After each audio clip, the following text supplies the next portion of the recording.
네, 반갑습니다. 항상 저는 반갑습니다라고 합니다. 그리고 오늘 참 좋은 날입니다라고 선포를 하는 거예요. 이건 내 믿음의 신앙의 고백이거든요.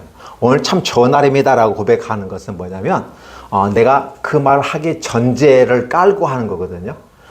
하나님이 내게 좋은 날 주셨다. 왜? 그분은 나를 사랑하시니까 내가 좋은 날 되고 잘 되기를 바랄 거다. 라는 나의 희망이며 기대이며 간절함이죠. 그래서 오늘 참 좋은 날입니다 라고 말하는 것은 오늘 참 좋은 날일 수 있습니다. 참 좋은 날 될 것 같습니다. 좋은 날 되기를 바랍니다. 이런 표현들을 같이 하고 있기 때문에 그렇습니다. 어때요? 여러분 동의하시나요? 네. 근데 여러분들 그런 생각을 안 하셨을 거예요. 오늘 비 오는데 오늘 날씨도 구진데 무슨 좋은 날일 수 있어? 이렇게 얘기할 수 있는데 제 설교를 한다든지 뭐 할 때 오늘 참 좋은 날입니다. 이렇게 꼭 선언을 해줘. 예전에 조영기 목사님이 그걸 하셨어요. 처음에 제가 짜증났었거든요. 뭐가 그렇게 좋다고 맨날 좋다고 하냐. 나는 좋지도 않은 일 많은데 지는 좋은 날이 많으니까 그러겠지. 근데 시간이 흘러가면서 그분의 생각을 나이가 들어가면서 생각해보니까 그렇구나라는 생각을 해요. 아니 내가 하나님이 나를 사랑한다는데 내 일이 잘 되고 좋은 날 많으면 좋지 않을까? 기대감을 가지고 하는 건데 그게 왜 내가 남이 한다고 해서 내가 기분 나쁘다고 해서 이렇게 내가 하지? 라는 생각을 해봤어요. 패배주의적인 생각이 나를 누르고 있었다는 생각을 해보게 됩니다. 그래서 과거의 내 모습과 현재의 모습은 이렇게 달라지고 있다. 지금 제가 무슨 말을 하려고 하는지 아시겠죠? 현재보다 미래가 더 중요하고 그렇죠? 현재는 과거를 기점으로 해서 현재가 이루어지고 현재를 기점으로 미래가 이루어집니다. 그러니까 여러분들의 미래는 어떻게 될까요? 오늘 참 좋은 날입니다. 미래가 잘 될 겁니다. 라고 했을 땐 여러분의 미래가 확실하게 열려질 겁니다. 왜? 잘 될 거라고 나는 선언을 했어. 그죠? 물론 이제 하나님이 있느냐 안 있느냐 하나님 믿느냐 믿지 않느냐에 달라지죠. 저는 전제 조건을 깔아요. 하나님이 나를 사랑한다는 전제 조건을 가지고 이렇게 하는 겁니다. 그래서 여러분도 그렇게 하면 좋지 않을까라고 해서 제가 여러분에게 한번 추천해 드리는 것이고요. 그래서 오늘 참 좋은 날입니다라고 하는 거죠. 그래서 이 좋은 날이 되려면 그건 어떻게 될 것인가? 성경에 보면 이런 말 나와요. 어린아이가 장래일을 얘기한대요. 어린아이가 무슨 장래일을 얘기할 수 있어? 지금은 직업에 대한 걱정, 염려들이 많아서 짭코리아라든지 기타 다른 데서 직업 체험들을 하게 됨으로써 내 미래는 꿈은 뭐가 될 거다. 이 어린아이들의 꿈을 장래를 얘기하려고 하게끔 만들어 주고 있는 교육 시스템이 갖춰져 있어요. 근데 예전에는 그렇지 않았다. 그래서 이제는 어떻게 된다? 어린아이가 장래일을 얘기할 수 있도록 하는 시스템이 이제는 사실은 영적인 차원에서 이루어졌지만 현실적인 차원에서 복지라는 개념으로 함께 이루어지고 있고 그렇죠. 젊은이들은 꿈을 꿀 것이다. 꿈이라는 개념은 비전이라는 말을 쓸 수 있어요. 이게 하늘로부터는 꿈이야. 내가 이 땅에 태어날 때 나에게 주어진 어떤 나에 대한 계획이 있어요. 그 계획이 비전이에요. 그래서 그 비전들을 이루어가는 거죠. 그리고 노인은 뭐 한다? 노인들이 꿈을 꾼대요. 이게 사실 거꾸로 된 거죠. 어린아이가 꿈을 꾼다는 말을 봤는데, 그렇죠? 어린아이가 장래일을 얘기해요. 사실 노인이 장래일을 얘기해야 되거든요. 근데 반대되는데 그런 현상이 나타난다는 거죠. 현실적인 부분 속에서는 이해가 안 되지만, 믿음의 세계에서 보면 어린아이라 할지라도 장래를 얘기할 수 있고, 젊은이가 비전을 가지고 나이 든 사람이 90세 할머니가 박사학위에 도전하고 학사학위에 도전하고 그 다음에 80세에 한의학에 도전하고 근데 왜 80세에 도전하냐? 아내가 막아서 못했대. 우리 먹고 살게끔 해놓고 네 꿈 펼쳐. 근데 이 양반은 계속해서 하다가 이제는 나이가 먹고 이제 나 되지? 그래가지고 드디어 한의대를 갔어요. 그래서 그분이 하는 게 뭐냐면 젊은 사람과 똑같이 페이스를 맞추지 못하더라도 나는 내 페이스로 가겠다. 그러니까 다른 사람은 4년 하면 난 8년 공부하겠다. 이런 식으로 하는 거예요. 그러면서 천천히 맞춰가되 중요한 건 뭐냐면 내가 한의사 자격증 따가지고 뭐 하려고 하는 게 아니라 배워서 남 가르치면 좋겠다. 배 아프다면서 그럼 여기 만져봐. 머리 아프다면서 여기 만져봐.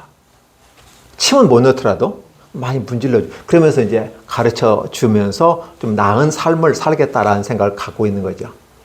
제가 이런 비유를 지금 계속해서 듣는 것은 뭘까요? 현재보다 다음, 그렇죠?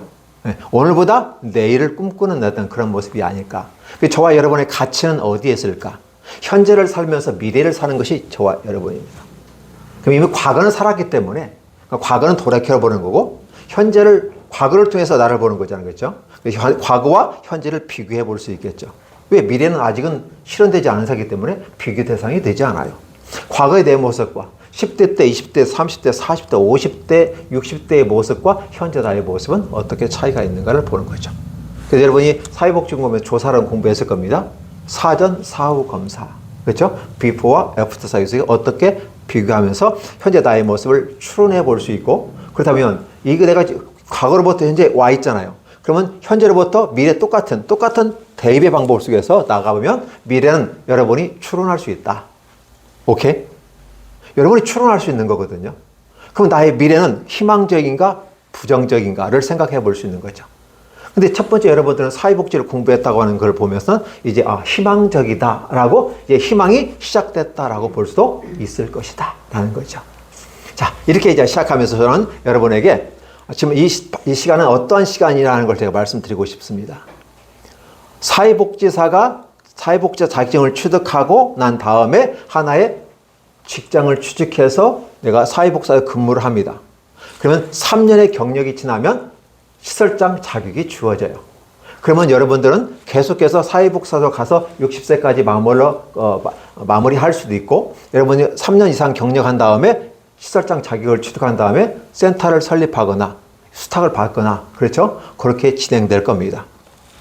그러면 이제 센터장으로 갔다, 아니면 내가 센터를 해봤다, 그러면 평생 죽을 때까지 그거 하겠죠. 그러다가 정년하면 끝나게 될 겁니다. 그러면 그 다음에 또 뭐 하죠? 센터장은 60까지 일할 수 있고 사회복지사는 60세까지 일할 수 있습니다. 근데 센터장은 65세까지 할 수 있는 기회가 주어졌어요. 그 다음에 여러분은 어떤 걸 선택하는 게 좋을까요? 60세까지 하고 딱 해서 끝나볼까요? 여러분들에게 제가 추천하는 것은 3년의 경력이 생기면 쭉 가시다가 어느 시점에서는 여러분이 점프하시라는 거예요. 그 점프라는 개념은 센터를 설립하거나 센터장으로 가거나, 센터장 간다 개념보다도 센터장으로 들어가면 결국은 내가 고용된 입장의 시설장이 되는 거니까, 아니면 내가 센터에 직접 운영해 보겠다는 꿈을 가져볼 수도 있지 않을까요? 그럼 대개 보면 여기서 되게 끝나요. 그렇죠? 저는 여기서 한 단계 더 꿈을 한번 꾸어보는 거죠. 그 꿈이 무엇일까? 바로 여기에 복지 백화점입니다. 백화점은 100점인데 복지라는 단어가 붙었다고 하는 것은 저 디파트먼트에서 그 모습이 아니라 복지의 영역 다양한 모습이 펼쳐지겠구나라는 이미지를 가질 수 있잖아요. 그래서 저희가 지역아동센터를 운행하면서, 그리고 하다 보니까 부득불 내 뜻대로 된 건 아니지만 2개의 지역아동센터를 운영하게 되어 있습니다. 자, 그래서 지구촌과 라이프 지역아동센터를 운영하게 되어 있고, 그 모습 가운데서 이제 사회적 협동조합이라고 하는 걸 만들게 됩니다. 즉 법인을 만들게 되는 거죠.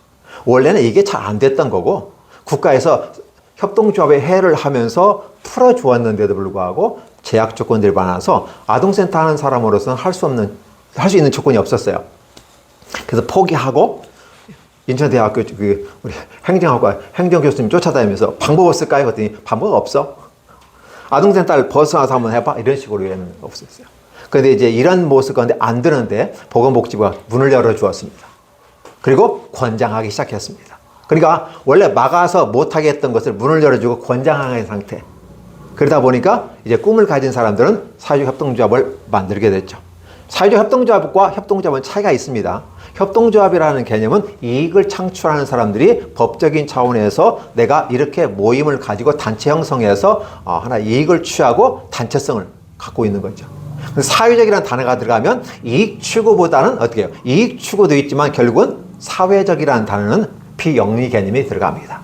그래서 사회적 협동조합은 비영리로서 하나의 사업들 하는 하나의 법인으로서 인정받게 되는 것이죠. 그래서 보건복지부에서 승인을 해 주었습니다. 그래서 초창기 때는 저희가 지구촌 센터와 라이프 센터 이렇게 2개 되어 있는데, 라이프 센터는 약간의 인원 변경하게 되면 이 공간의 비율이 차이가 있어서 집어넣지는 않았어요. 그래서 친구인 신곡지역아동센터를 영입해서 지구촌과 심지를 해서 심지 이름을 쳤습니다. 그것도 이름도 공개해서 의견들을 모아서 머리 글자 써가지고 심지했는데, 이건 심지라는 단어를 얘기할 때마다 많은 사람이 좋아하더라고요. 그래서 사회적 협동조합 심지라고 하는 법인을 만들게 되었습니다.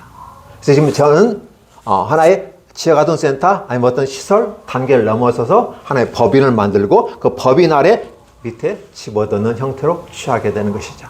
자, 그래서 어제 지금 제가 여러분들에게 말하는 것은 복지백화점을 좀 꿈꾸고 있다. 그럼 여러분들은 사회복지사에서 어느 정도까지 꿈을 꿀 것인가? 어느 곳까지 꿈을 꾸어 나갈 수 있을까를 생각해 보는 거죠. 여러분 지금 식사 끝나면 모든 과정 마치면 자격증 받을 겁니다. 그러면 그걸 가지고 내가 돈을 잘 버는 사람들은 당능면으로 던져놓고 아무리다 나중에 마지막에 할 때 필요하면 꺼내 쓰겠지 하고 던져놓을 거고, 아니면 자격증 받고 바로 직장에 취직할 수도 있을 겁니다. 그렇죠? 그러면 어느 세월에 내가 나름대로 내 꿈을 펼쳐갈 수 있을까? 그렇죠?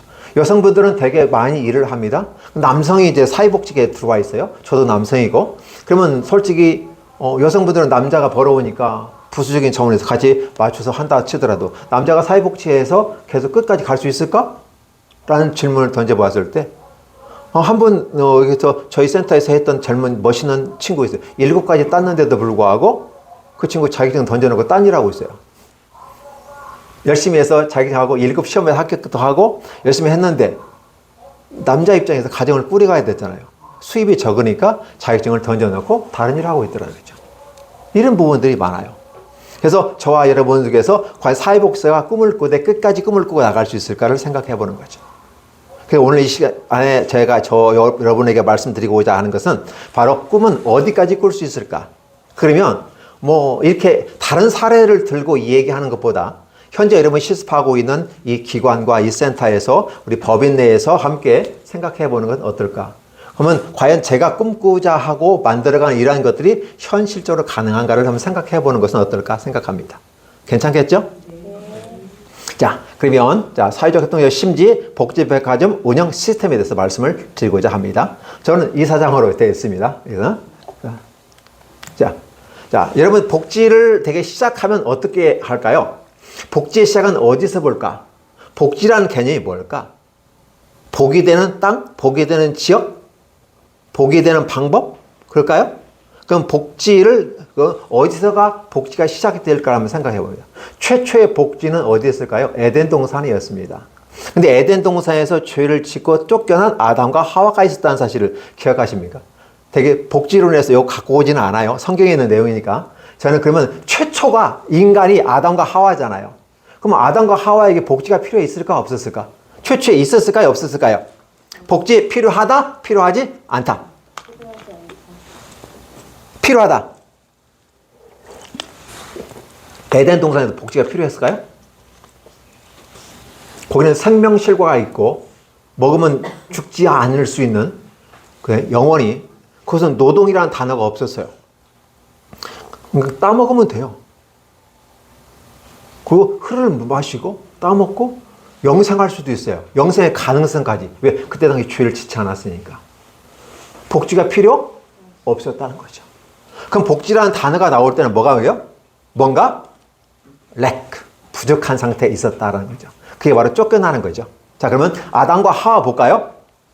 자, 먼저 한번 읽어볼까요? 이마에 시작. 이마에 땀을 흘리는 노동을 통한 복지. 자, 이마에 땀을 흘리는 노동 복지예요.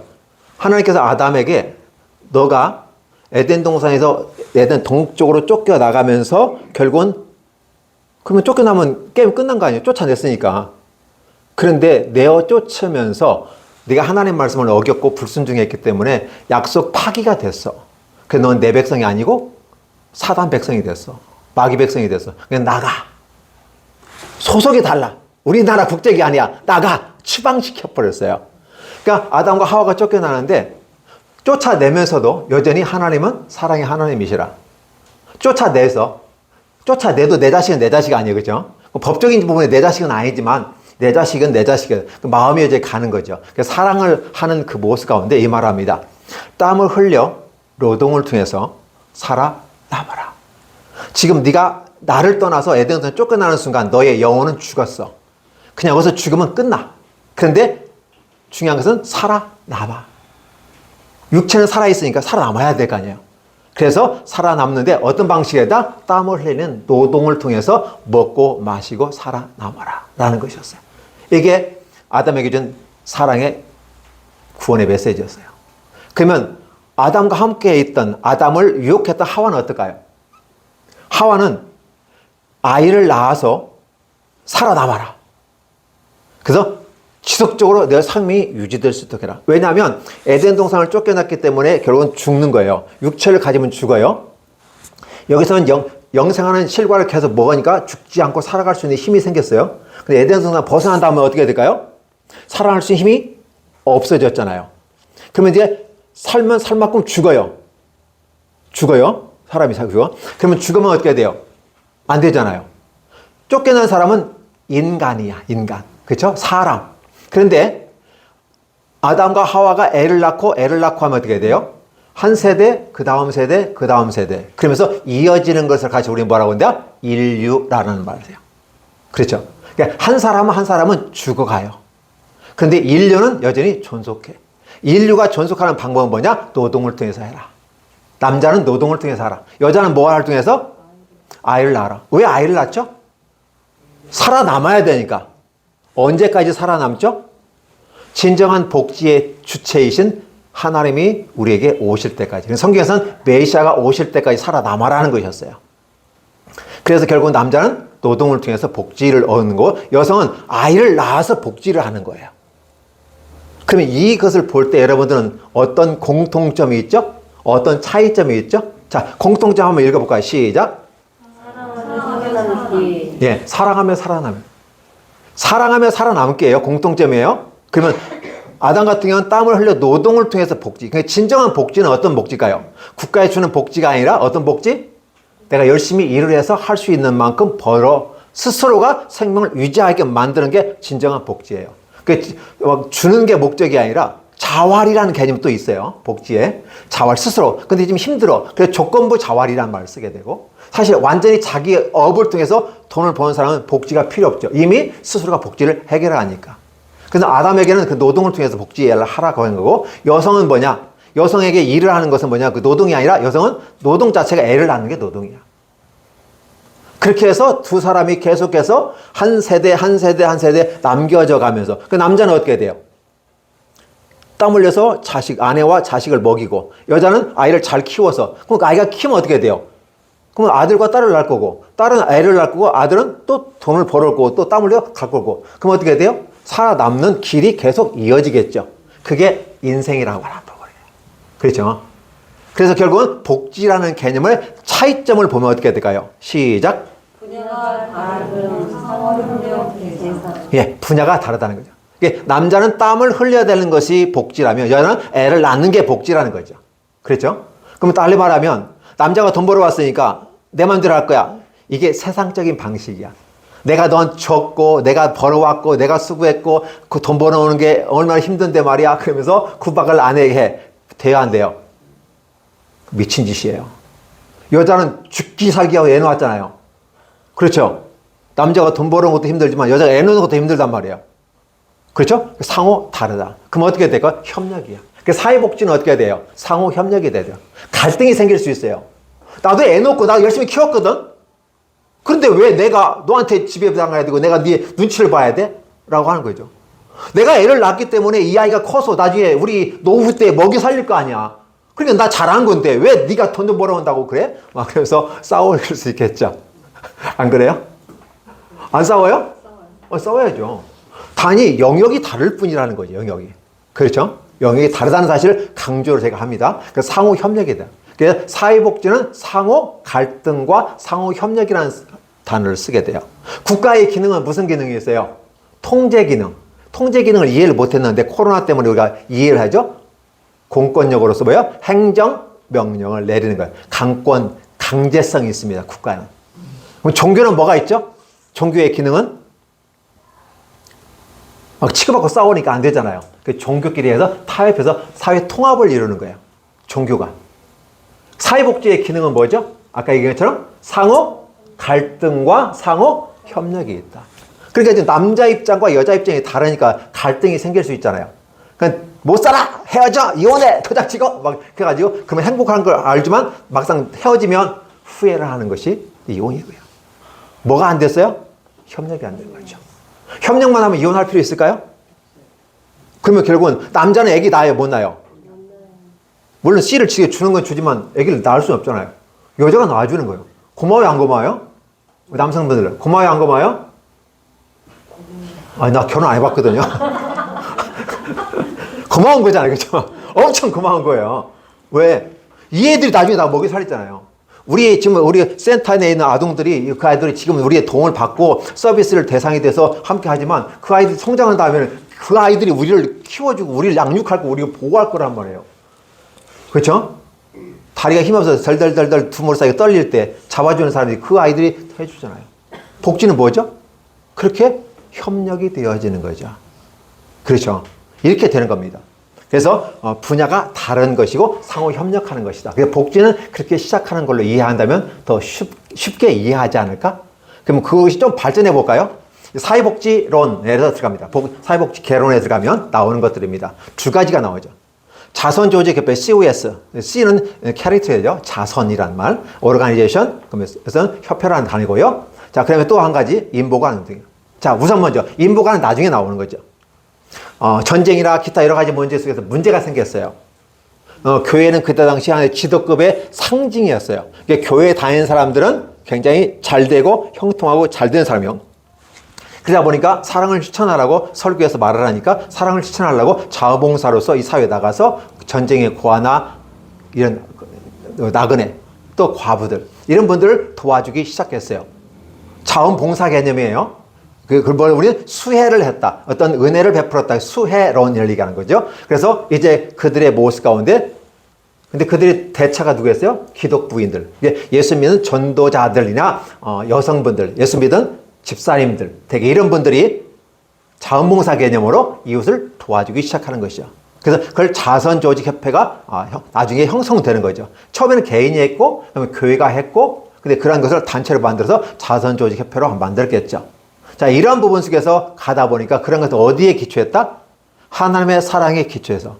내가 너를 사랑한 것처럼 너도 내 이웃을 사랑해 라고 성경의 가르침을 따라 사랑에 기반해서 실천한 거죠.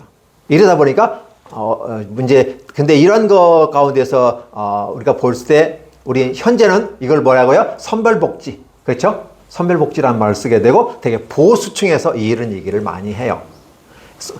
좀 복지도 이렇게 두 가지 관점에 따라 달라집니다. 그러면서 이제 결국은 뭐냐면 그때 당시 아무것도 없었기 때문에 네가 가난하고 그런 건 네 책임 아니야? 이렇게 되는 거죠. 난 너한테 도와주는 거야. 이게 잘 된 거예요? 못 된 거예요?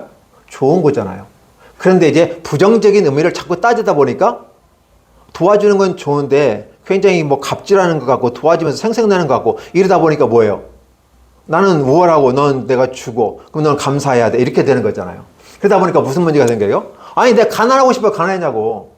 내 신분이 그랬고 내가 노예고 전쟁터에서 내가 고아가 되고 근데 내 책임이냐고. 전쟁이 내 책임이냐고. 그러면서 생각할 때 이 하는 사람들이 해결돼야 안 돼요. 문제가. 안 되잖아요. 안 되니까 뭐 해요? 인보관 운동이 펼쳐지기 시작하는 거예요. 그러면 대상들이 교수와 학생들 주축으로 배운 사람들 중심으로 이루어지기 시작합니다. 그래서 이 문제는 개인의 문제가 아니라 사회 책임이다. 국가 책임. 이 사회라는 개념은 국가를 얘기합니다. 사회 책임이다 라고 얘기하는 거죠. 그래서 이제는 어떻게 돼요? 예전에 수혜론에서 수권론이에요. 그러니까 지금은 복지를 받는 게 눈치 보고 커져 내가 얻어먹고 내가 받고 내가 도움받으니까 눈치 보면서 그런 게 아니라 지금 어떤 상태예요? 당당하게 동사무소 가가지고 이런 어떤 복지 혜택 나한테 알려주시고 그러면 내가 뭘 어떻게 신청하면 되죠? 내가 받을 권리를 가지고 수권이에요. 이런 복지를 시작하게 되면 수혜론에서 수권론으로 가게 될 겁니다.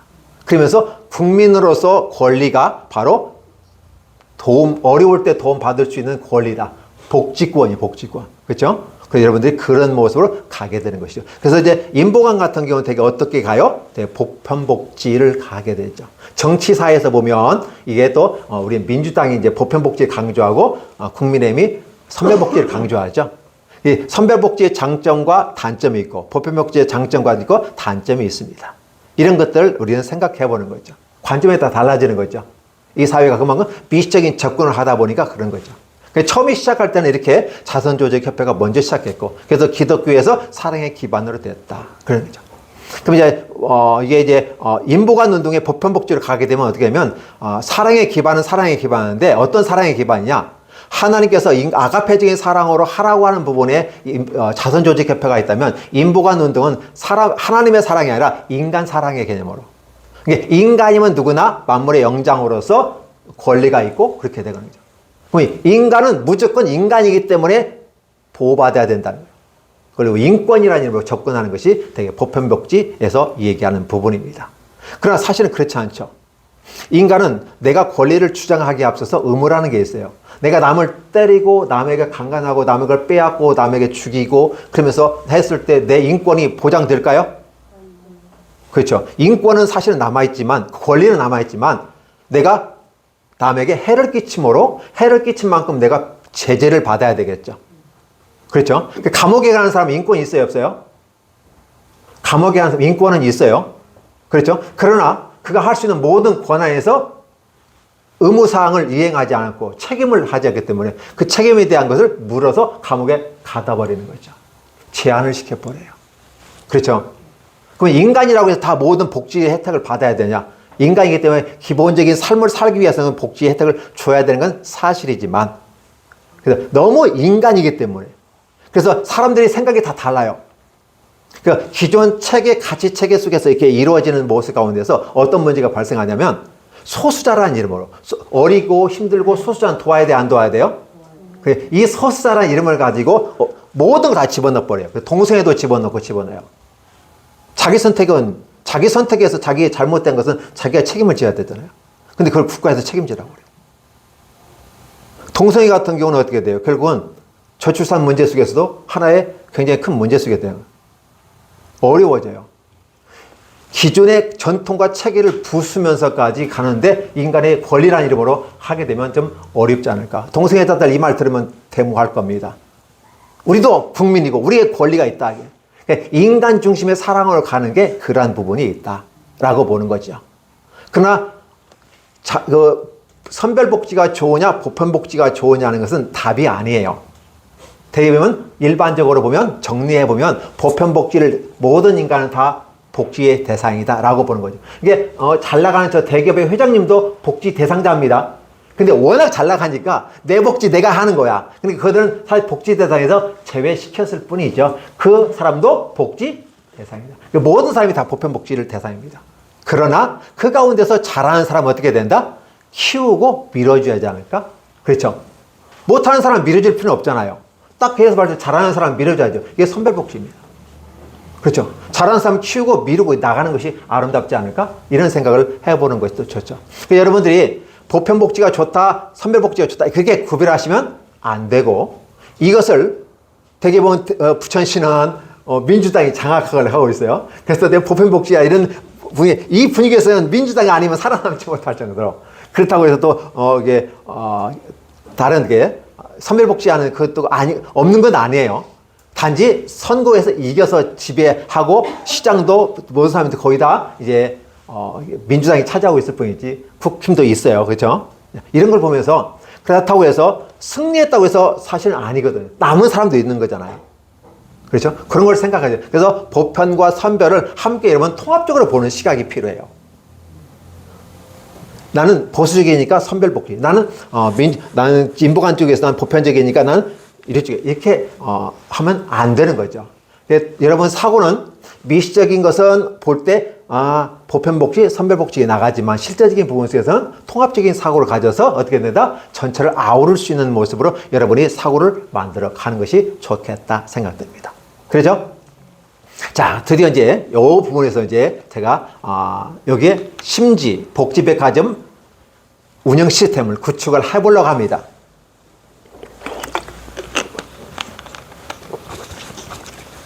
복지는 영역이 너무 넓어요. 그래서 제가 나름대로 너무 넓기 때문에 이렇게 집약해서 정리하지 않으면 헷갈릴 수가 있어서 아동, 노인, 장애 이런 식으로 구별했습니다. 그래서 4가지 영역 속에서 나가는데, 자, 아동, 청소년. 아동, 청소년 같은 경우는 지금 어떻게 되냐면 이용시설과 생활시설이 있어요. 그죠? 노인도 주간보호센터가 이용시설이고 양로원 같은 거, 요양원 같은 건 생활시설이 있죠. 그죠? 장애인도 마찬가지고요.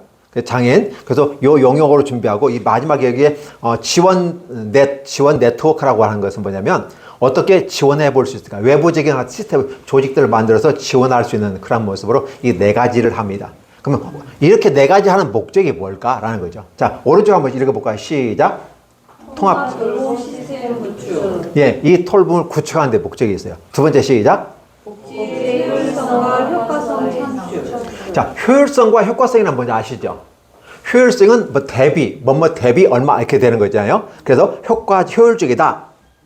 효과성이라는 건 결과를 얘기합니다. 그렇죠? 이런 부분 속에서 효율적이면서 효과적인 어떤 걸 이루기 위해서 이런 시스템을 갖고 가는 게 좋겠다라는 꿈을 꾸는 거죠. 그다음 마지막 세 번째 시작. 삶의 행복감 증진기여. 다시 시작. 삶의 행복감 증진기여. 행복감 증진 기여. 예. 그 기여다 띄었어요, 여기요. 예. 최종적인 그 복지라는 개념은 에덴 동산에 쫓겨났을 때 철학자들은 그래요. 실존 철학자들은 인간을 내던져진 존재, 버려진 존재 이렇게 표현하는 거예요. 신으로부터 버려진 존재. 신에 대해 저항하고 항거하는 존재가 인간이라고 실존주의, 무신론주의자들에게 얘기를 해요. 실존주의, 유신론자들은 또 다르게 얘기하거든요. 버려진 존재지만 희망 있는 존재로 얘기하는 거예요. 그러니까 인간을 보는 눈들이 다 다르다. 어느 것이 정답은 없다라는 거죠. 그럼 우리 통합적 사고 중에서 하는 것은 어떨까? 그래서 복지라는 개념을 우리가 실현하는데도 그렇게 하면 좋지 않을까 생각해 봅니다. 자, 그러면 저는 이제 아동복지백화점, 노인복지백화점 이렇게 구축을 할 겁니다. 자, 그러면 아동복지백화점 첫 번째 한번 읽어볼까요? 시작. 지역 아동센터. 2번 시작. 함께 돌봄센터. 시작. 그룹홈. 시작. 학대 피해 아동센터. 그 다음에 교육청 거점형 돌봄센터. 예. 아동을 전 5가지 연극을 나눴습니다. 여기에 이거는 요쪽이네요. 예. 교육청에서 지금 3개월의 시스템을 가지고 지금 시범 사업을 하는데요. 여기에는 지역아동센터에 대한 오해가 하시는 분들이 많아요. 혐오 시설로 오해를 하시고 지금도 지역아동센터를 마치 옛날 보육원처럼 이상하게 고아원처럼 생각하시는 분들이 있어요. 아니에요. 지역아동이 좋아요. 그래서 아동센터를 보내기를 꺼리고 마치 학원같이 가볍게 이용할 수 있고 필요하면 왔다 갈 수 있는 건데 이 교육청 상에서 학교에서도 하지만 그 틈새 시장을 노리면서 하는 게 있어요. 가장 편하고 부드러운 느껴지는 게 교육청 거점형 돌봄센터입니다. 지금 현재 이 공간에서 시범 사업을 하고 있는 겁니다. 두 번째는 여러분 옆에 있는 지역아동센터. 지역아동센터가 보건복지부에서 잘못된 것으로 해서 보건복지부가 다 함께는 잘 사는 아이들, 지역아동센터는 못 사는 아이들 이런 식으로 컨셉을 잡아가지고 지원하려고 그래요. 그 자체가 잘못된 거잖아요. 인식이 그렇잖아요. 정부부터 그렇게 되는데 지역아동센터는 가난하고 힘든 아이들 돕는 목적은 있어요. 그렇다고 해서 그 아이들 전부 다 가난하고 다 가난하고 그런 건 아니에요. 지역아동센터가 전문가들이 모여서 4년간의 교육과 훈련을 통해서 대개 보면 지금 전문가들도 사회복지사라는 전문학사, 내지 학사, 석사, 박사까지 있는 분들이 많아요.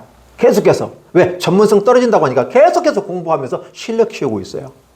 공공성 부족하니까 공공성을 지향하고. 이런 부분을 만들어가고 있기 때문에 지역아동은 굉장히 좋은데 오해하는 분들이 있어서 교육지원청에 있는 거점형 돌봄으로 한번 만들어보자 생각해서 하는 거죠. 그래서 첫 번째 그렇게 하고 두 번째는 지역아동센터. 그러면 지역아동센터는 좀 이건 구도심에 있다면 신도심, 아파트가 몇 세대에 있는 이상은 다함께 돌봄센터를 세워야 된다는 그 규칙에 따라서 다함께 돌봄센터 저희는 저희 아이파크를 받고 있습니다. 하나 수탁을 받아서 현재 운행하고 있고 부천시에서 성공적 사례로 샘플링하고 있습니다. 그리고 앞으로 더 나온다면 같이 일할 수 있는 뜻이 있는 마음이 맞는 분들 제가 시설장을 모시고 또 다른 수탁을 받아서 해볼 생각을 갖고 있는 거죠. 근데 그 다음에 나가는 게 이제 그룹홈이 있어요. 이 그룹홈은 가정에서 보호할 수 없는 상태, 가정에서 함께 할 수 없는 상태, 그러나 장기적으로 갈 수밖에 없는 상태, 이를 그룹홈 속에서 커버를 하면 좋겠다. 그리고 이제 마지막엔 학대 피해 아동 쉼터. 이 말은 최극한의 힘들고 어려운 아이들, 그들을 법적으로 보호하고 때로는 하루에서 6개월 단위에서 보호하다가 다시 집으로 원가정으로 복귀하지만 그게 어려울 때 바로 그룹홈으로 보내서 생활하게끔 만들고 그래서 19세까지 보호를 할 수 있잖아요. 그죠? 그래서 건강하게 성인으로 만들어내는 시스템을 만들어 가는 거죠. 그래서 이 5가지 시스템을 만드는 게 저는 아동복지 백화점이라 구축을 하게 됩니다. 그러면서 지원처가 있는데 바로 교육청에서 시사하는 우리는 어깨동무 네트워크라는 말을 쓰는데 햇살 나눔 어떤 그 사업을 하면서 아동센터가 모이고 기타 더 함께 돌봄 센터도 모이고 상담센터, 복지센터 다양하게 모여서 논의하고 학교도 함께 연관시켜서 하나의 네트워크를 구축해서 지원합니다. 이런 체계 속에서 아동복지 백화점을 구축하고자 하는 거죠. 그러면 사실은 센터장을 세우는 입장이기 때문에 저희 안에는 센터장이 다 아동센터만 해도 별개요. 종류만 해도 5명의 센터장을 세워야 된다는 거고. 그렇죠. 지가동센터도 벌써 3개가 우리 들어와 있으니까 센터에서 3명이 되죠. 다음 교들부터 수탁 더 받으면 더 올라갈 수도 있겠죠. 그렇죠? 특히 피해 약대, 프로폼 필요에 따라서 만들 수가 있겠죠. 왜? 우리는 돈이 많이 없어요. 그래서 우리 개인 자산을 출연하기가 어렵기 때문에 국가의 기능을 수탁을 받아서 함당하는 그런 모습으로 가고자 원하는 것입니다. 자, 그렇다면 이제 노인복지 백화점 볼까요? 자, 한번 읽어볼까요? 시작. 노인지방복지센터. 다음 시작. 노인재가복지센터. 계속 읽어주세요. 노인요양원 양로원. 장애인지방보호센터. 네. 자, 이렇게 보시면 노인은 3가지 정도로 되게 노인복지석이 이게요. 그래서 가장 편한 게 주간보호센터. 편하다는 개념보다는 건강히 그나마 스스로 움직일 수 있는 분들이 주간에 노인들이 갈 데가 없어요. 나이 먹는 건 죄요? 죄 아니에요? 죄 아니에요. 근데 나이 먹으면 뭐예요? 마치 죄인 취급하고 뭐 혐오스럽게 생각하고 지는 안 늙을 건가? 그렇잖아요. 노인들이 갈 데가 없어. 그리고 지금 고령화 시대 되면서 많은 사람들이 어르신들이 막 그냥 배회하고 있어요. 그렇죠? 이러면 안 되잖아요. 그러니까 그분들이 주간에 얼마든지 이용할 수 있는 상태, 노인 주간보호센터. 그런데 이제 그렇게 건강한 모습이 조금 떨어져서 어쩔 수 없어요. 집에서 3시간짜리 요양을 받으시면, 제가 요양 받으시는 분들 있잖아요. 그 서비스 감당하고. 근데 지금 시대가 얼마나 바빠요. 누가 뭐 앉아가지고 해줄 수 없잖아요. 요양보호센터 3시간 와서 하루에 가면 나머지 시간 누가 돌봐야 되는데. 가족 중에 하나 봐야 되잖아요. 어려우니까 안 되고 힘들고 어려우니까 가족회의를 통해서 요양원을 보내자. 라고 하는 게 돼요. 그러니까 노인의 복지백화점이 3가지가 있게 돼요. 국가에서도 좀 통합돌봄 서비스를 이런 식으로 해서 상태에 따라서 호전되면 주간보호센터 아니면 집에서 아니면 그래도 정 안 되면 요양원에 들어가서 요양하면서 사시는 것으로 이렇게 하는 거죠. 이게 노인복지는 3가지. 아까 아동은 5가지, 노인은 3가지. 그렇죠? 거기다가 이제 경계에서 통합 지원할 수 있는 거면 장애 주간보호센터예요. 그래서 이 장애 주간보호센터 오시는 분들은 뭐 어렵고 힘든 분들이 중증도 올 수 있겠지만 되게 주간보호센터니까 부모님이 모시고 왔다가 가는 부분도 있잖아요. 그래서 좀 돌보면 되겠고 너무 힘드는 것까지는 그래서 사실 이직하자니까 많이 거부를 해요. 다른 거 괜찮은데 장애는 너무 힘들다고. 근데 어떻게 합니까? 제가 박사과정 하면서 장애 쪽을 전공을 하려고 했는데 이거 안 하면 안 되잖아요. 그죠?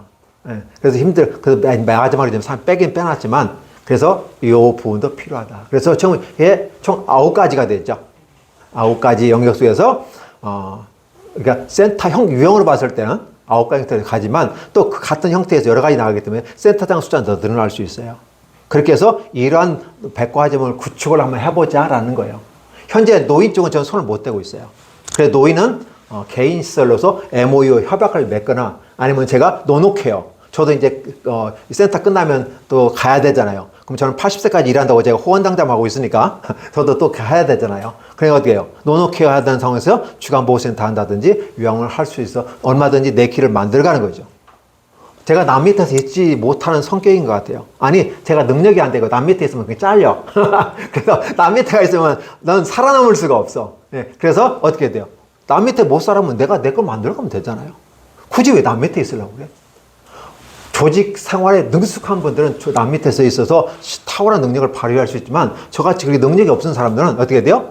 그냥 내가 만들어가 내가 하면 돼요. 돈을 많이 못 받아도 내가 하면서 얼마나 편하고 재밌는데. 그렇죠? 내 꿈을 실현해가면서 이런 걸 하면 좋지 않을까? 그래서 능력이 없는 저도 이렇게 하고 있는데 여러분 저보다 능력이 크잖아요. 탁월하잖아요. 안 그런가요? 일단 여러분들은 저보다 나이가 다 어릴 거 아니에요. 그래서 젊음이란 나이가 있고 그렇죠? 힘이 있고 능력이 있고 얼마든지 꿈을 꿀 수 있잖아요. 장래일을 얘기할 수 있고. 자, 그러면 제가 이렇게 하게 된 그것은 뭐냐? 제가 이제 믿는 사람이잖아요. 그래서 그리스도의 낮아짐과 높아짐에 대해서 얘기하는 거예요. 그래서 그리스도의 낮아짐, 자와 복지사의 낮아짐을 두 가지 한번 비교해보자. 우리가 사랑을 실천할 때 어떻게 할 것인가를 보는 거죠. 한번 읽어, 그리스도의 낮아짐 읽어보실까요? 시작. 그의 장생하신 내 선한 시에 나서서 율법에 복종하시고 금생의 여러 가지 비참함과 하나님의 진노하심과 십자가에서 죄의 죽음을 가지고 지셔서 얼마나 동안 주의 명령하에 거하신 것. 예, 어떤 거죠? 하나님의 아들 왕자님이 낮고 낮은 니고데와 십자가에 못 박혀 죽으셨다. 낮아졌거든요. 그럼 여러분이 사회복지사로서 어느 정도까지 낮아져야 될까? 우리는 눈높이라는 걸 하게 돼요. 그러니까 이 낮아짐, 이 그리스도 낮아짐, 제가 왜 이 종교적인 내용을 갖고 왔냐면 하나님이 우리 인간하고 눈높이 맞추는 거예요. 여러분이 사회복지사로 들어가게 되면 여러분은 권력자예요. 클라이언트에 대해서. 노인이든 아동, 여러분들은 사회복지사 선생님이고 권력자이고 힘을 가진 사람이야. 클라이언트는 여러분의 도움을 받을 사람이야. 그럼 여러분 위에서 군림하시겠어요? 눈높이 해야 되죠. 눈 맞춤으로 여러분이 낮아져야 돼요. 어느 정도까지 낮아지냐는 거예요. 그 기준이 없어. 그래서 우리의 기준은 우리가 신앙으로 사랑으로 하기 시작하기 때문에 예수님이 도대체 어디까지 낮아졌느냐? 자기를 죽여서 피를 흘리기까지 우리를 사랑하신 그것까지 내려가는 것이 종교적인 차원, 기독교적인 차원에서 신앙적인 차원에서 맞는 건데 과연 사회복사는 어느 정도까지 내려가야 될 것인가? 조금만 내려갈까요? 그래도 클라이언트하고 눈을 맞춰야 될 거 아니에요? 그죠? 눈높이를 맞춰서 복지를 실현해야 하는 것이 바람직하지 않을까? 그런 생각입니다. 그래서 내가 낮아짐에 있어서 어느 정도까지 낮아질 것인가는 여러분이 결정할 거 아니겠어요? 그렇죠? 그래서 기준을 제가 정하는 것은 바로 하나님의 왕자님이시고 하나밖에 없는 유일하신 분이 죄가 없는 분이 죄 있는 사람의 모습으로 와서 내려오는 것도 낮아짐이시지만 그 십자가에 못 박혀 책임을 지고 대신 죽어주시는 이런 희생의 모습까지 감당했다. 그럼 우리는 그렇게까지는 못하더라도 어느 정도까지는 낮아져야 하지 않을까? 이런 생각을 해보죠. 여러분은 어느 정도까지 낮아져야 된다고 생각할까요? 예수님은 1, 2, 3단계 낮아졌다. 하늘로서 땅에 내려온 것. 첫 번째. 그렇죠? 그 다음에 자기가 십자가에 못 박혀 죽으신 것. 2단계. 그 다음에 모든 사람을 구원하는 일까지. 그렇죠? 3단계를 보면 여러분은 어느 정도까지 낮춰야 될까요? 여러분의 숙제입니다. 스스로 자기 자신에게 질문을 해야 돼요. 내가 예수님을 따라갈 수는 없지만 예수님만큼은 못하더라도 조금 흉내는 내야지 않을까? 눈높이로, 클라이언트 눈높이? 그렇죠? 애들 놀 때 아까 배드민턴 쳐주고 연습하더만. 배드민턴 같이 해서 같이 놀아주는 단계. 애들하고 게임도 안 되잖아요. 근데 놀아주는 상황에서 같이 낮춰지는 그런 것들이 사회복지사로서 낮아짐의 자세 아닌가 그런 생각을 합니다. 그래서 복지백화점을 할 때 제가 막 백화점이라고 막 거대한 기업을 만들고 막 해서 경제증을 주고 사회적 지위를 얻어서 성공 사례 가지고 얘기하려고 하는 게 아니라 낮아지고 사랑 실천하려고 노력을 합니다. 자, 그렇다 보면 여러분들은 이제 높아지면 돼요. 그럼 사회복지사는 맨날 낮아지고 참 찌질하고 힘들고 우울한 삶을 살아야 됩니까? 맨날 바라보는 사람이 힘든 사람 바라보는데 그럼 나도 우울해지는데 때로는 우리는 높은 삶을 살아야 되죠. 어디까지 높아질까? 자, 그리스도의 높아짐과 사회복지사의 높아짐. 자, 그리스도의 높아짐 빨간 글씨 읽어보세요. 시작. 사흘 만에 죽은 자 가운데서 살아나신 것과 하늘로 올라가신 것과 하나님 아버지의 우편에 앉아 계신 것과 마지막에 세상 심판하러 오시는 것. 예. 자, 결국은 이제 낮아지면 결국은 어떻게 해요? 치고 올라올 것밖에 없잖아요. 그럼 여러분 높아지면 어디까지 높아질까요? 이게 바로 여러분의 꿈입니다. 가능성입니다. 이건 부천시에서 지속 가능한 도시가 되기 위해서 어떻게 지속적으로 발전하고 성장할 수 있을까를 꿈꿔보는 거죠.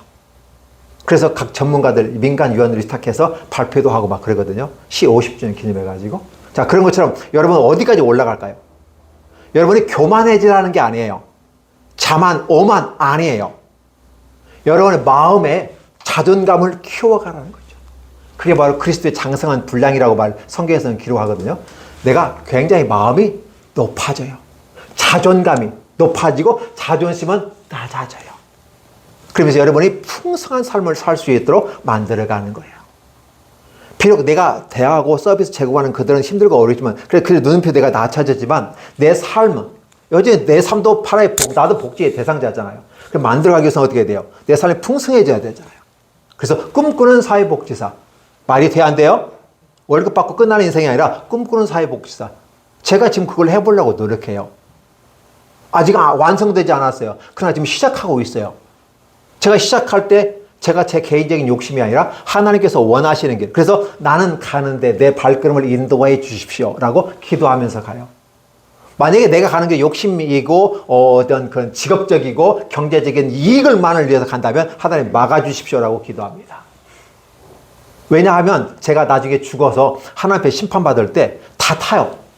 학력도 타고 뭣도 타고 다 타요. 근데 타지 않는 게 딱 한 가지 있다고 했어요. 사랑은 안 타요.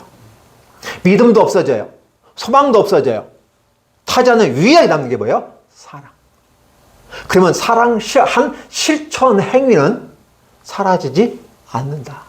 하나님 나라에 예수 믿으니까 들어가겠죠. 그 다음에 어떻게 돼요? 보상을 받을 거 아니에요. 그 공력이라고 하는데 내가 주님의 일을 감당했을 때 하나님이 보상해 주실 거다라는 생각을 해보는 거죠. 그래서 타지 않는, 마지막 날의 심판 때에 타지 않는, 쇠도 타고 다 타요. 자격증 타고 학위 타고 다 타요. 그래서 제가 학위에 대해 연연하지 않아요. 내가 지속 발전 가능하기 위해서 공부는 하지만은 그게 목숨 걸지 않아요. 왜냐하면 어떻게 하면 내가 사랑을 실천할 것인가를 생각하고 가기 때문에.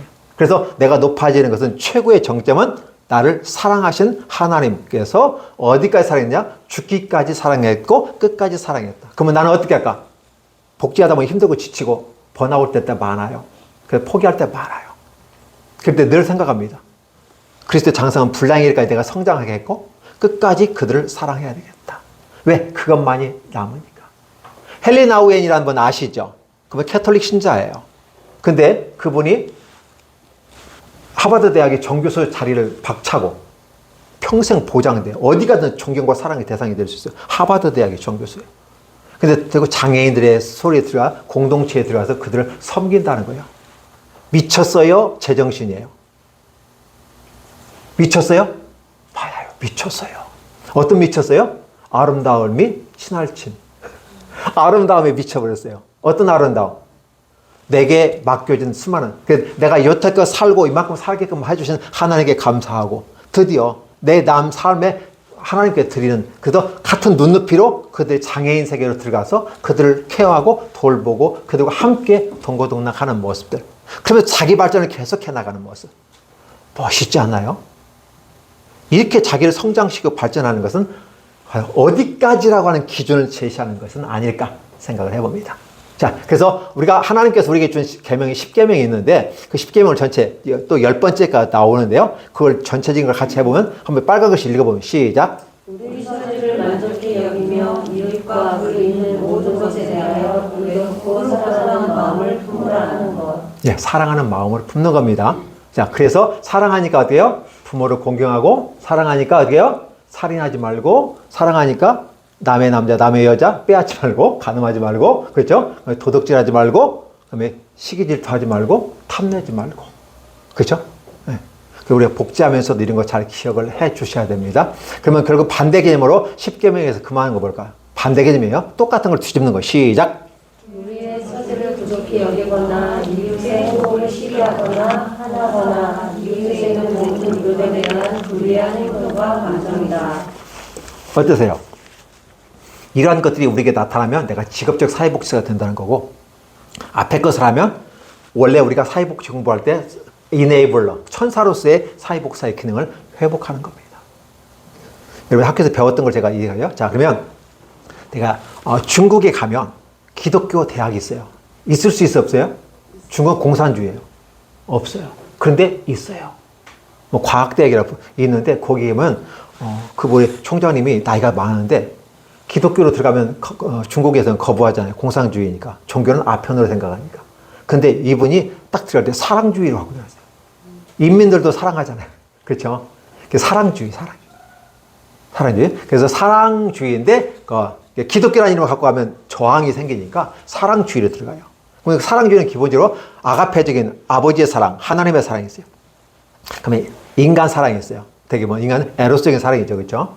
뭐 친구라 부모 여러 가지 다른 사랑도 구별하지만 여러 종류로 구별해 볼 수 있어요. 근데 하나님의 사랑, 아가 부모적인 사랑, 그럼 인간 사랑. 이게 두 가지가 있어요. 세 번째는 뭘까요? 하나님 사랑과 인간 사랑이 구체적으로 어떻게 실천할 것인가. 사회복지의 강점이 실천론이에요. 자, 그러면 세 번째 사회 사랑 실천의 방식은 뭘까? 복지 시스템을 택했다. 그러니까 저는 남은 자선이라는 개념으로 이렇게 십시일반하는 것도 있지만 복지라고 하는 웰페어라고 하는 그죠? 웰페어라고 하는 이 부분 속에서 저는 복지를 사랑을 이 복지를 실현하는 것은 곧 너는 사랑을 실천하는 것이다라고 정의를 내려보는 거죠. 그래서 복지백화점을 꿈꿉니다. 그러면 이 복지백화점을 꿈꿀 때 가장 중요하게 하는 게 뭘까? 자, 한번 읽어볼까요? 빨간 거 시작. 힘과 마음을 합하면 하늘도 이긴다. 자, 시작. 말이 마음이고 마음이 말이다. 세 번째 시작. 마음이 지적이면 천리도 지적이다. 네 번째 시작. 마음이 풀어지면 하는 일이 가볍다. 다섯 번째 시작. 여기서 공통된 단어는 마음이다. 어때요? 아까 사랑하는 마음이라고 했잖아요. 십계명을 줬을 때도 그런 뭐들 하라 하지 말라고 귀찮게 따진다고 따지고 들지 마시고 그 모든 건 하나님을 사랑하고 이웃을 사랑하라는 사랑하는 마음을 한 거다. 그러니까 복지백화점을 제가 꿈꾸는 건 뭐냐면 사랑을 어떻게 실천할 것인가라는 질문을 던지는 거예요. 근데 그 방식이 저는 복지를 택하겠다. 근데 복지를 택하는데 뭘 하겠다? 돈으로 하는 것은 복지지만 마음으로 복지를 시작하겠다. 그 마음속에 돈도 들어가지만 결국은 마음으로 하는 거죠. 마음이요, 이거 뭐 힘과 마음을 합치면 하늘도 이긴대요. 하늘을 이긴다고 하잖아요. 그죠? 마음이 뭐야? 이거 뭐야? 말이 마음이고 봐. 결국은 마음속에서 생각한 것이 말로 나오고 그 행동이 되어지고 행동이 습관이 되고 습관이 돼 문화가 되잖아요. 그럼 여러분 사회복지사로서 어떤 문화, 자기만의 어떤 트렌드, 자기만 어떤 트렌드 가지고 갈까? 여러분만의 트렌드를 만드세요. 자기만의 이미지를 만드세요. 이해하셨어요? 그거 없이 가면 인생 불행하다고 생각합니다. 자기만의 트렌드 갖고 가세요. 지금 트롯이라든지 기타 무슨 어게인성 해가지고 노래 프로그램도 하잖아요. 그때 그 평가자들이 하는 처음에는 난 노래만 잘하는 자들이 하면서 철학들이 있더라고요. 딱딱 지적해 주는데 굉장히 확실하게 지적을 해줘요. 자기만의 트렌드로서 자기만의 색깔로서 노래하는 구를 만들어라. 나훈아하고 남진하고 유명하죠. 나훈아하고 남진이 같아요, 틀려요?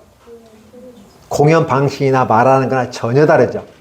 그렇죠? 근데 가수라는 공통점인데 다른 모습으로 가요.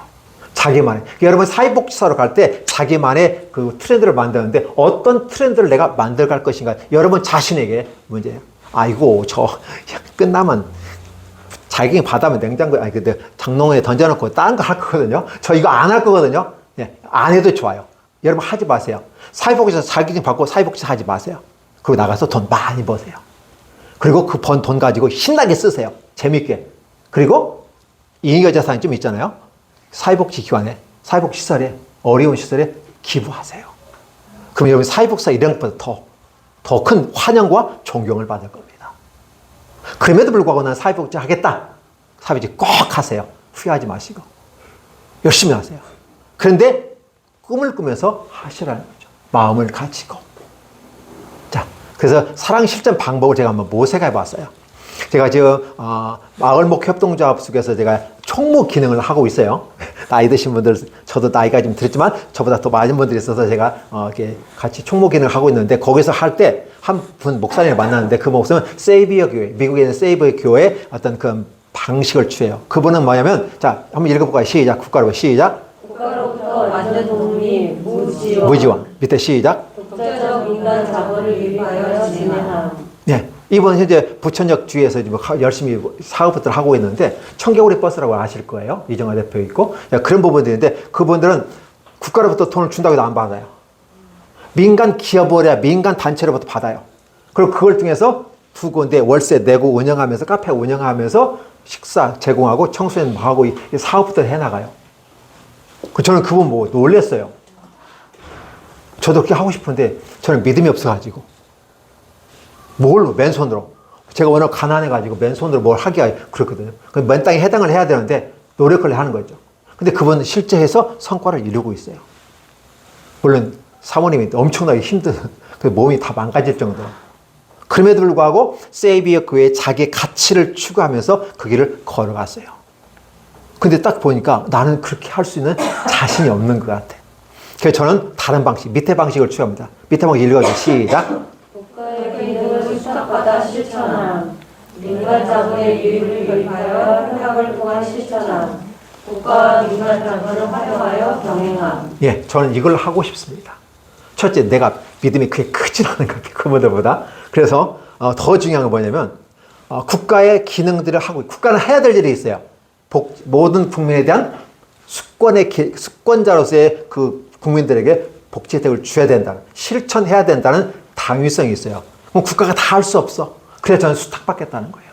그러면 국가에서 일정 금액 이렇게 주고 이렇게 해가지고 시설을 움직이는데, 내가 돈이 없으니까 국가의 돈, 어차피 국가가 할 거 내가 수탁받아서 한다. 근데 개인은 안 주니까 법인으로서 한다. 이렇게 나가서 나가는 거죠.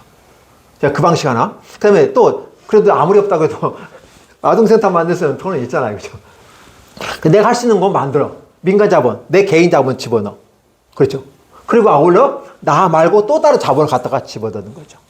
이런 통합적인 시스템을 나는 하겠다.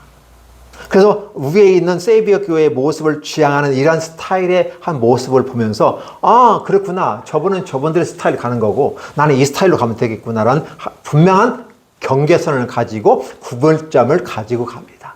그래서 사랑 실천을 어떻게 할 거냐, 복지 실천을 어떻게 할 거냐는 거죠. 그래서 나는 통합적인 시스템을 하겠다. 그래서 수탁받을 건 수탁받고 개인적으로 할 건 하고 민간자한테 MOU 협약체계에서 만들어갈 수 있는 건 만들어가겠다. 그래서 9가지 형태로 만들어가지만 이걸 어떻게 다 해요? 했을 때 저는 통합이니까 가능하거든요. 얼마든지 그렇게 할 수가 있다는 거죠.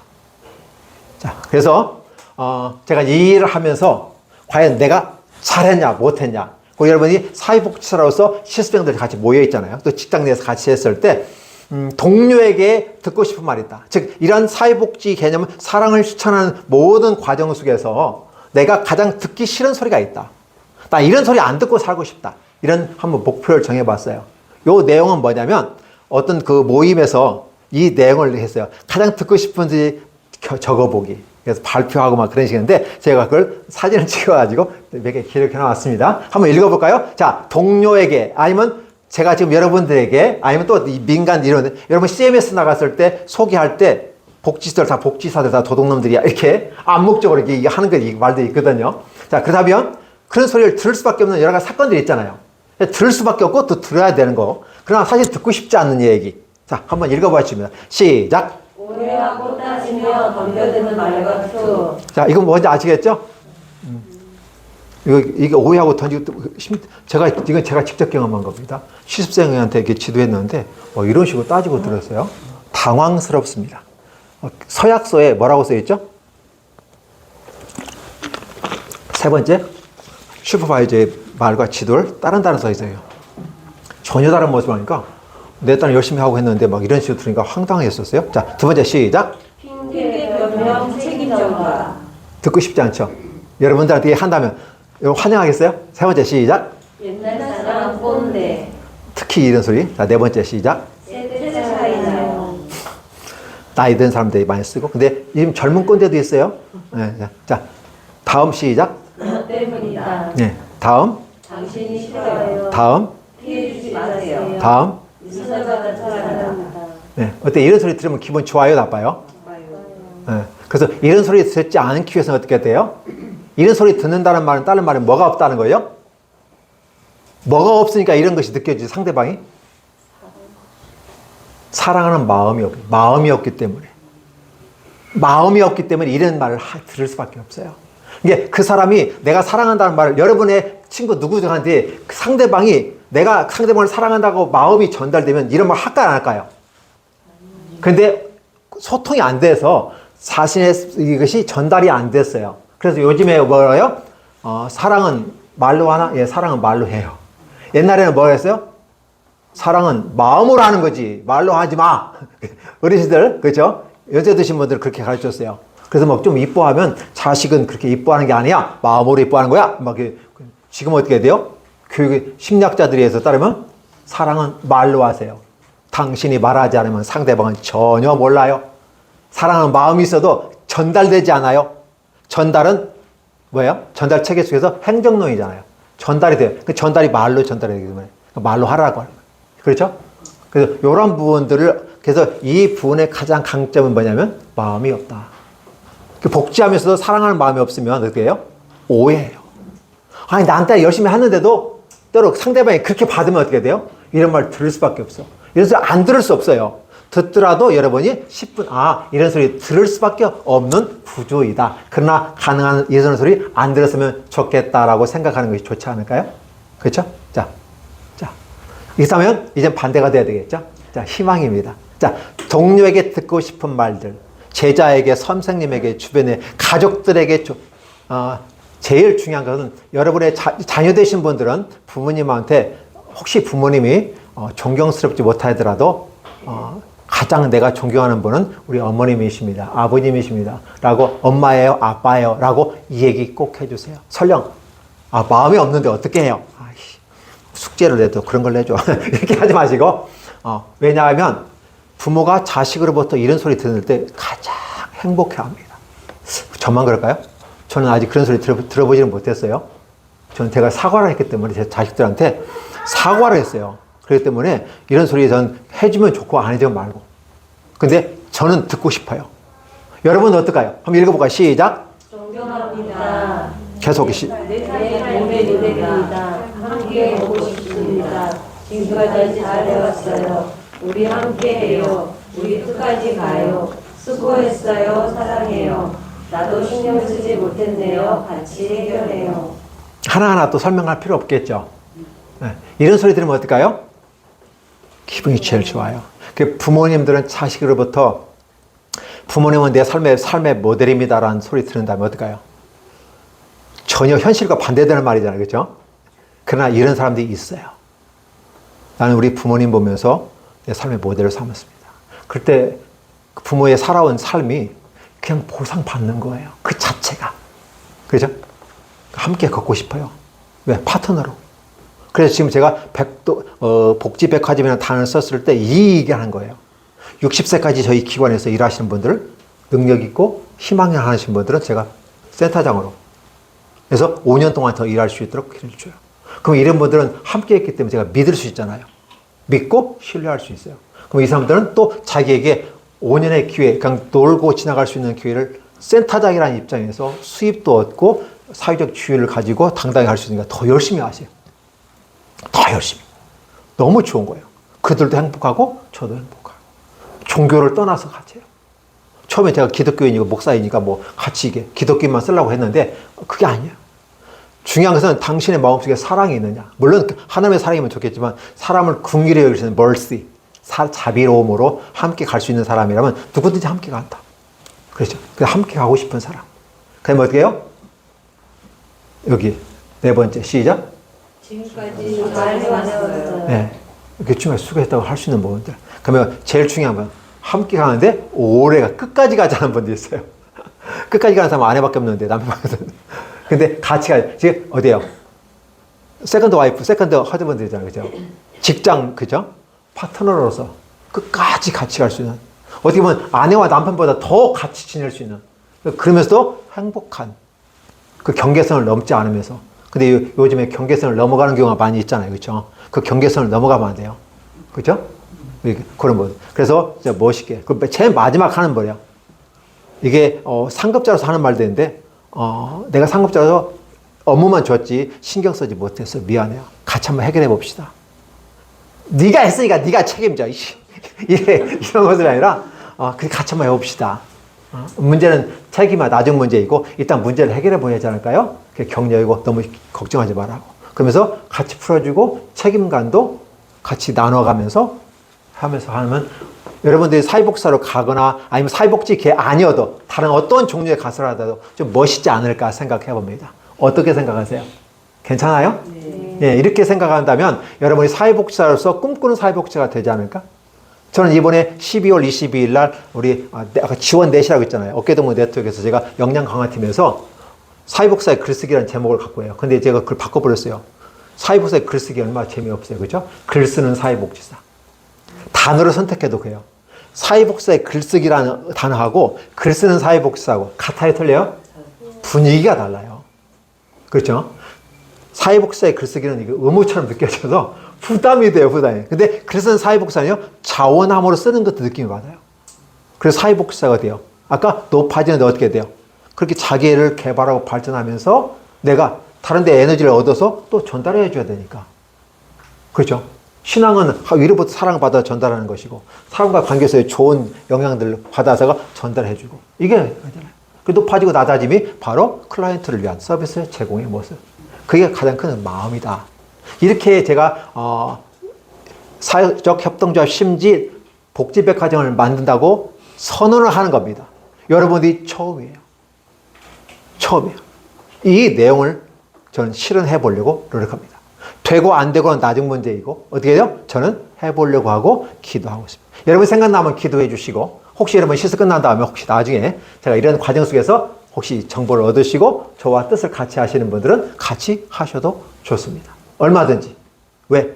마음을 나눌 수 있는 사람이라면 영원히 함께 갈 수도 있습니다. 괜찮겠습니까? 예. 함께 해줘서 감사합니다. 자, 예, 고맙습니다.